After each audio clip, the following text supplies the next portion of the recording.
उत्पत्ति अध्याय 28। तब इसहाक ने याकूब को बुलाकर आशीर्वाद दिया और आज्ञा दी कि तू किसी कनानी लड़की को न ब्याह लेना। पद्दनराम में अपने नाना बतूएल के घर जाकर वहां अपने मामा लाबान की एक बेटी को ब्याह लेना, और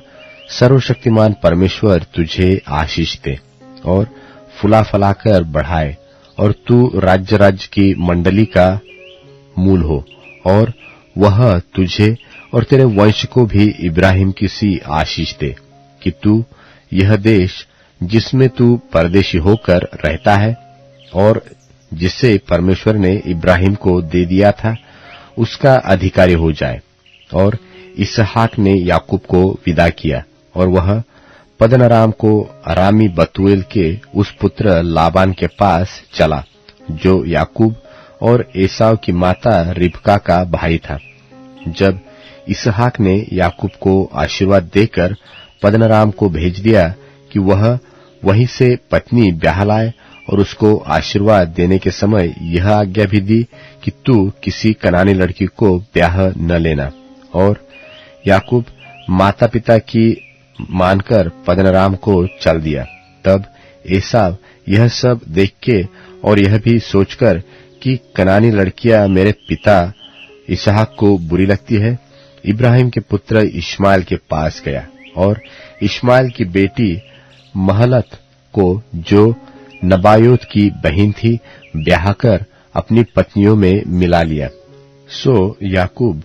बेरशेबा से निकलकर हारान की ओर चला,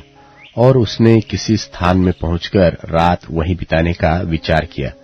क्योंकि सूर्य अस्त हो गया था। सो उसने उस स्थान के पत्थरों में से एक पत्थर ले अपना तकिया बनाकर रखा और उसी स्थान में सो गया। तब उसने स्वप्न में क्या देखा कि एक सीढ़ी पृथ्वी पर खड़ी है, और उसका सिरा स्वर्ग तक पहुंचा है, और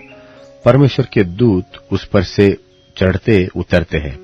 और यहोवा उसके ऊपर खड़ा होकर कहता है कि मैं यहोवा तेरे दादा इब्राहिम का परमेश्वर और इसहाक का भी परमेश्वर हूं। जिस भूमि पर तू पड़ा है उसे मैं तुझको और तेरे वंश को दूंगा, और तेरा वंश भूमि की धूलि के किनकों के समान बहुत होगा, और पश्चिम पूरब उत्तर दक्षिण चारों ओर फैलता जाएगा, और तेरे और तेरे वंश के द्वारा पृथ्वी के सारे कुल आशीष पाएंगे। और सुन, मैं तेरे संग रहूंगा, और जहां कहीं तू जाए वहां तेरी रक्षा करूंगा, और तुझे इस देश में लौटा ले आऊंगा। मैं अपने कहे हुए को जब तक पूरा न करूं तब तक तुझको न छोड़ूंगा। तब याकूब जाग उठा और कहने लगा, निश्चय इस स्थान में यहोवा है, और मैं इस बात को न जानता था। और भय खाकर उसने कहा, यह स्थान क्या ही भयानक है, यह तो परमेश्वर के भवन को छोड़ और कुछ नहीं हो सकता, वरन यह स्वर्ग का फाटक ही हो सकता है। भोर को याकूब तड़के उठा और अपने तकिए का पत्थर लेकर उसका खंबा खड़ा किया और उसके सिर पर तेल डाल दिया, और उसने उसका नाम बेतेल रखा, पर उस नगर का नाम पहले लूज था। और याकूब ने यह मन्नत मानी कि यदि परमेश्वर मेरे संग रहकर इस यात्रा में मेरी रक्षा करे और मुझे खाने के लिए रोटी और पहनने के लिए कपड़ा दे, और मैं अपने पिता के घर में कुशल क्षेम से लौट आऊं, तो यहोवा मेरा परमेश्वर ठहरेगा, और यह पत्थर जिसका मैंने खंबा खड़ा किया है परमेश्वर का भवन ठहरेगा, और जो कुछ